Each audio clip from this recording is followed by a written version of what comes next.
కూరగాయల కోసం మన రైతు బజార్కి వెళ్ళినప్పుడు ఒకరు నన్ను గుర్తుపట్టి, మేడం మీరు వంటలు బాగా చేస్తారు, మా కొడుకు కోడలు ఫారెన్ వెళ్తున్నారు, మా కోసం కొంచెం చికెన్ పచ్చడి చేసి పెట్టరా అని అడిగారు. అయ్యో నేను సేల్ చేయనండి అని అన్నాను. ప్లీజ్ మేడం, వేరే వాళ్ళు ట్రై చేసే కంటే మీరు బాగా చేస్తారు కదా, చేసి పెట్టండి అని నంబర్స్ కూడా ఎక్స్చేంజ్ చేసుకున్నాము.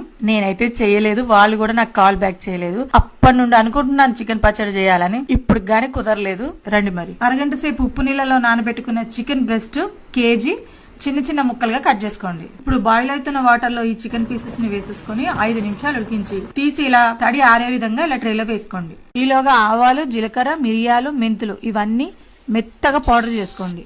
పల్లి నూనె వాడుతున్నాను చికెన్ వేయించుకోవడానికి. ఆయిల్ వేడెక్కినాక వేసుకోండి. చికెన్ ని మీడియం ఫ్లేమ్ లో పెట్టి వేయించుకోండి. తక్కువ మంటలో పెట్టి వేయిస్తే ముక్క గట్టిగా అయిపోతుంది.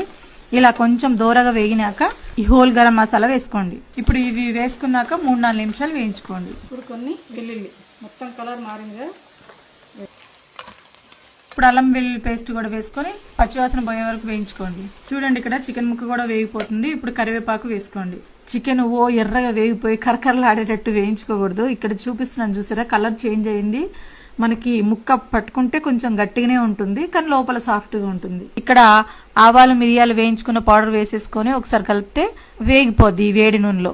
ఇప్పుడు స్టవ్ కట్టేసేయండి. ఇప్పుడు కారం, గరం మసాలా, సాల్ట్ వేసేసుకొని మొత్తం కలిపేసేసి మొత్తం చల్లారే వరకు ఆగండి. నిమ్మకాయ రసం ఇదంతా కలిపేసుకున్నప్పుడు సాల్ట్, ఉప్పు ఏమి తక్కువైనా వేసుకోవచ్చు. చక్కగా అన్ని చూసుకొని స్టోర్ చేసుకోండి. బ్రహ్మాండమైన చికెన్ పచ్చడి రెడీ. మీరు చేసి ఎలా వచ్చిందో చెప్పండి. నన్ను ఫ్రెండ్ చేసుకుని